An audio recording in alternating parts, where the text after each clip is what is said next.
If there's one generalization that I just can't seem to stop reiterating over and over again here on State of the Parks, it's that theme park fans don't like change. Now, I'm by no means the first to make said generalization. In fact, one could persuasively argue that it's become just as tiresome as those who bemoan change in the first place. But honestly, I don't entirely mean it as an insult. At least, not always. I get it. When theme park rides close, they never open again, and from the perspective of us measly park goers, it's always a complete crapshoot whether each new closure is worth it. This was especially true during the last decade of the Eisner era, when the almighty bottom line ruled the day. A dark time indeed, when Mr. Toad became Winnie the Pooh, Alien Encounter became Stitch's Great Escape, the Tiki Room fell under new management, the People Mover became the Rocket Rods, which in turn became nothing, the Haunted Mansion started celebrating Christmas every Halloween, Country Bear Jamboree closed 10 months before the movie came out, someone decided a theater show that put you in total darkness would be better than literally anything else, and to top it all off, they ruined Figment. After being pummeled with brilliant decisions like those for 10 years, yeah, I honestly don't blame anyone for fearing change. But Eisner is gone. He's been gone for over a decade now. Now that he's fulfilled his lifelong dream of bringing a depressed talking horse into the zeitgeist, he's done sabotaging Disney from the inside. It wasn't sabotage? So he actually thought all that stuff would work? Oh God. At some point you need perspective. You need to put down the pitchfork for a moment, look around at what's being announced, and honestly ask yourself what you're fighting for. And to that end, strap in folks, we're talking about second gates. EPCOT and Disney California Adventure, aka the other park, and the other park. Each one was the first new theme park to open after their resort's initial Castle Park, and both set out to differentiate themselves from the Castle Park template to, let's be charitable and say, mixed results. And at D23 this year, new developments were announced for both, and in both cases those developments seemed to betray their respective parks' original mission statement. But were those mission statements really worthy of a Disney park? Will making these changes strengthen or diminish these parks' questionable good names? In short, were EPCOT 1.0 and DCA 1.0 worth it? Now, I've done historical retrospectives on both parks, so if you want a more detailed discussion of historical context, check those videos out. With that in mind, let's talk EPCOT. In the next few years, EPCOT will see the opening of 2 new e-tickets, a clone of Disneyland Paris's Ratatouille ride to be built in the France Pavilion, and a new Guardians of the Galaxy roller coaster to be built where Universe of Energy once stood. Both of which, along with the Frozen ride that replaced Maelstrom last year, have been widely criticized by EPCOT purists for not living up to EPCOT's original purpose. Even though EPCOT never lived up to EPCOT's original purpose. Long story short, by the time EPCOT finally opened, a mere 16 years after Walt died, the company had long since abandoned his wacky City of the Future idea in favor of something a little more less interesting. They turned the place into something of a permanent World's Fair, half corporate-sponsored industrial park with rides, half cultural appropriation of mostly white people anyway. And everything at EPCOT 1.0 had to follow 2 rules. It couldn't use any pre-existing Disney characters, and it had to have an educational objective. The first rule went out the window as soon as Eisner showed up. Kinda. As a compromise, the walk-around characters did meet and greets at the park starting in the mid-80s, but they still wouldn't put any of them in the actual attractions. This remained ironclad for about 10 years, and then, ooh, Michael Jackson's a liability now. We gotta replace Captain EO with something. Honey, I Shrunk the Audience, that'll do. Oh yeah, and the Circle of Life educational film. Well, that's just a short film. We can let that slide. Oh yeah, and I guess Mission Space is based on a movie that no one saw, so whatever. Oh, and Tinkerbell has a cameo in Soarin', because it's my cheat day. And before you know it, Finding Nemo, Three Caballeros, Frozen, Ratatouille, Guardians of the Galaxy, and literally just a bunch of Disney and Pixar shorts passing for an attraction have all invaded Walt's last dream. I told him not to take so much Ambien. The educational objective, meanwhile, proved a bit limiting. I guess Disney really liked the idea of EPCOT being seen as an educational field trip destination because every idea they came up with had to shoehorn Teachifying into itself or it couldn't be built. Want to cash in on The Lion King? Make them blather about the environment. Want to build a thrill ride with fast cars? Hire Mentalk the Mind Taker here to teach us how cars get made. Want to update the Mexico ride with the Three Caballeros? Have have them visit famous Mexican landmarks without really explaining what they are or something, I don't know. The only part of the park seemingly immune from this rule was the Imagination Pavilion, and look how imaginative that is now. Now, I have nothing against infotainment if done well, but EPCOT was a complete crapshoot. Sometimes you'd get something genuinely fun and educational like Cranium Command, and sometimes you'd get food rocks. So, frankly, I don't blame them for no longer really trying to teach, nor do I really blame them for bringing in popular IPs either. I mean, let's face it, they were gonna build a Frozen ride somewhere. It might as well be the park with extra room for the crowds. And look, if you genuinely loved the aesthetics of EPCOT 1.0 and you've been sad to see them recede, I empathize, I really do. But you're in the minority there. It may not seem like it if you just surround yourself with like-minded Disney park fans, but to the outside world, EPCOT is kind of a joke. Oh, it's even boring to fly over it. People get Orlando and Atlanta mixed up all the time. That's why you always hear Civil War buffs talking about General Sherman's burning of EPCOT. I was thinking that we could see the world and experience new cultures. Like at EPCOT. Somewhere like Spain or France or Germany. Like at EPCOT. EPCOT is such a joke, they even mock it in official tie-in products. They have that EPCOT Center thing, okay? So, like, say you're in Italy and you get really bored, you just walk right over to China, okay? I know, for real, that in the real world, that would actually take days. You heard the Trump supporter, folks. EPCOT is the exclusive domain of dumb, ugly Americans too uncultured and lazy to visit actual foreign lands. Or at least that's the perception. I don't make the rules here. World Showcase is never going to be as pure or authentic as you want it to be, no matter how many countries Disney exploits for cheap labor. It is a facsimile of world cultures filtered through condescending American eyes, and that being the case, why not lean into the fakeness and Disneyfy the holy hell out of it? If the alternative is just updating the boring travelogues every couple of decades, I'll gladly take a new ride no matter what it's based on. Sure, it's basically Disney just giving people what they're used to, but how is that any different from you demanding they give you more of what you're used to? But I'm not being entirely fair, because the fans are actually taking the Ratatouille news rather well, for 3 reasons. It's not replacing anything, we know for sure it'll fit the theming, and it's a clone, so we know what we're getting. None of which apply to the Guardians of the Galaxy ride that park fans have already decided they hate this year. Now, without revealing any details, Disney has sworn up and down that the Guardians coaster will stay firmly in line with Walt's original vision for EPCOT. James Gunn himself explicitly assured us as much, and he's just a little more involved with the Guardians franchise than you are, but of course these days we're all too uncomfortable with the concept of doubt to ascribe any benefit to it. In particular, fans have been mocking relentlessly the teaser image of Peter Quill visiting EPCOT as a young boy. Hey, I visited EPCOT as a kid, where's my ride? Huh? Where's my ride? I mean, he gets a ride, I should get a ride. We both visited EPCOT as a kid. So we're gatekeeping theme park fandom away from fictional characters now? That's a thing we're doing? Yeah, I'm sorry Star-Lord didn't have more time to visit the place while he was in outer space for 3 decades. Tell you what, you get abducted by aliens and have your adventures gross $1.6 billion at the box office, and then we'll talk.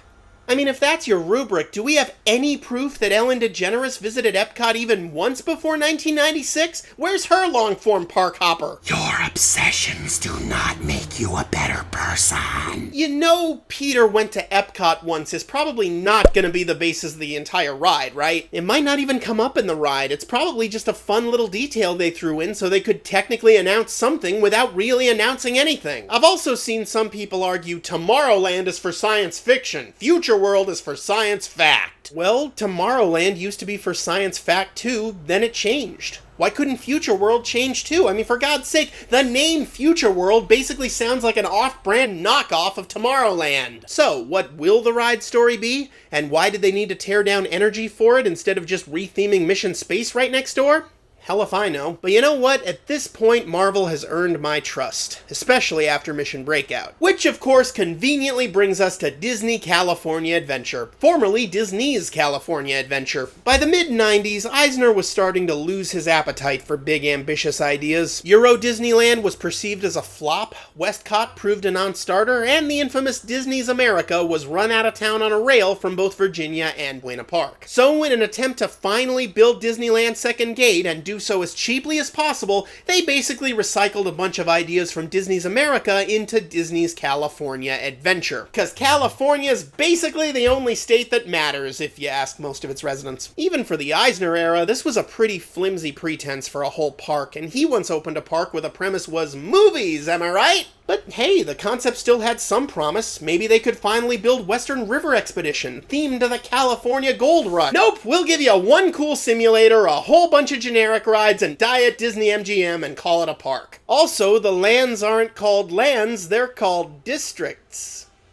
Which is totally different, because now they're called districts. One such district was Paradise Pier, a sentimental tribute to literally exactly the kind of tacky amusement park full of generic carnival rides that Walt didn't want Disneyland to ever be.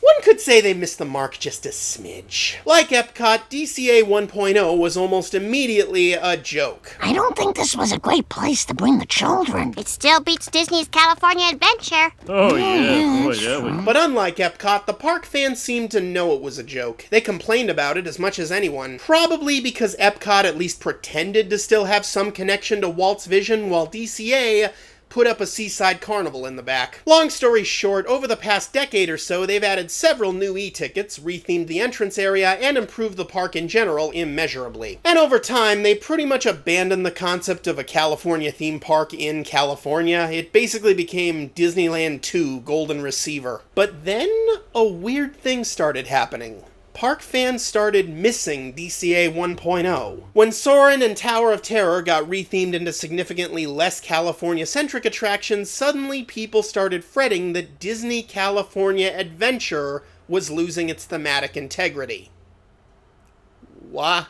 And now that's happening all over again next summer when Paradise Pier will turn into Pixar Pier. Because if a land has Toy Story Mania in it, it must be named after Pixar. Now I must admit, of all the news that came out of D23 this year, this is the one I was most skeptical about. I mean, didn't we just do this? Didn't they just slap Mickey and Friends all over Paradise Pier in 2009? That was only 8 years ago? Christ, I'm old. Regardless, doesn't Pixar already have 2 lands all to itself in this park? What about the Paradise Pier Hotel? Is that gonna have to change its name? And what exactly does a pier have to do with Pixar? They're not all trying to find Nemo. Plus, in the long run, won't it be bad for Pixar's brand to be associated with such a dull, generic, uninteresting enterprise? Okay, point taken. Now again, they haven't revealed many details, but a heavy rumor right now is that they're retheming California Screamin' into an Incredibles roller coaster to coincide with the release of The Incredibles 2 next June. Now, California Screamin', despite its generic excuse for a theme and dumb pun of a name, is one of my favorite rides of all time. What can I say? Sometimes a great roller coaster is all a ride needs to be. So my first instinct is to hate this idea just because it messes with one of my favorites. But when I try to think of logical reasons why I hate the idea, I kinda can't. I mean, the coaster track is most likely going to stay exactly the same. Sure, we'll lose the cool score, but we'll get a Michael Giacchino score in its place, and that guy knows his way around a roller coaster. The Incredibles, meanwhile, is my favorite Pixar movie ever, and one of my favorite movies ever, period, so why not combine chocolate with peanut butter? The Incredibles is long overdue for its own ride anyway. For a while, they were thinking of building one with the same KUKA robot arm technology as Harry Potter and the Forbidden Journey, but at least I won't be too fat for this one. The biggest thing we'll likely lose in the deal is Neil Patrick Harris's exemplary Carnival Barker safety spiel. I know you're in a hurry, hurry, hurry. But for your safety, safety, safety, make sure you pull down on the shoulder restraint until it locks in place. And yeah, it sucks that we'd lose that, but it's a garnish. I mean, before they added NPH, the safety spiel was just some lame attempt at a surfer dude voice who sounded more like a Radio Disney DJ. Keep your head against the headrest and remain seated with your hands, arms, feet, and legs inside. And I still love the ride, no matter who did the safety announcements, so that's far from a deal breaker. Also, if The Incredibles is already called Dibs on Screamin', could we turn Goofy's Sky School into the inside-out emotional roller coaster? Come on, pretty please? So, yeah, Pixar Pier seems unnecessary, but that's kinda the worst thing I can say about it. It's unnecessary. I don't really see why they're doing it, but I guess I don't see why not either. I mean, it's not like Paradise Pier was this perfect bastion of artistic integrity that's gonna be ruined by them meddling Oscar winners, so count me in as cautiously optimistic. Ultimately, the problem with both of these parks is that their initial designs were driven less by what they wanted to be than what they didn't want to be. Namely, a castle park. This is a big reason why sophomore creative efforts in general are often disappointing. If you're too desperate not to repeat yourself in its own weird way, that will inhibit your creativity. When Walt built Disneyland, he knew exactly what he wanted. Yes, let's build a castle. Yes, let's build a rocket ship. Yes, let's build an African jungle. EPCOT and DCA were all about being different for the sake of different. No, we can't have characters. No, we can't call the lands lands. No, we can't deviate too much from our strict theme. And both parks actively avoided the elaborate fantasy worlds that have always been Disney's bread and butter, and instead they just recreated places that already exist. And surprise, surprise, people found that boring, so both parks have slowly but surely re-injected fantasy elements into themselves, thus slowly morphing into arguably just another Magic Kingdom. It's like Ego the Living Planet, slowly turning every Disney park into more of himself. No wonder they'll both have Guardians rides. There's a lot of variety within the parks, but not so much overall variety from park to park, and yeah, I see why that bothers people. And yeah, I wish Disney had the nerve to do something big and original again, and not just based on pre-existing characters. I wish Disney parks had more room to experiment, I really do. But if those experiments aren't gonna amount to anything more than boring educational park and the state we're already in, frankly, I'd rather have more of the winning formula. And really, apart from pure symbolism, what exactly are we losing at either park? I mean, before you learned it was closing, when was the last time you actually rode Ellen's Energy Adventure? Be honest. It's not like they're doing anything really dramatic, like, say, getting rid of a big iconic half-century-old set piece in Pirates of the Caribbean or anything. I mean, think of how absolutely livid the fans would get over a change like that, no matter how well-intentioned. Hell, especially if it was well-intentioned with legitimately good reasons to do it, I mean, that would just make it more complicated. Imagine what a complete clustercrap of ideologies that exact set of circumstances would be. It's a goddamn good thing that's not transpiring, because then I might have to devote a whole other episode just to untangling all those conflicting viewpoints, and who has the time for...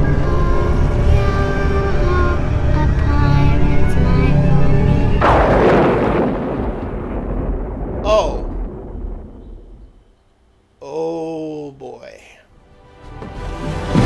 So tell me, what's become of my auction scene?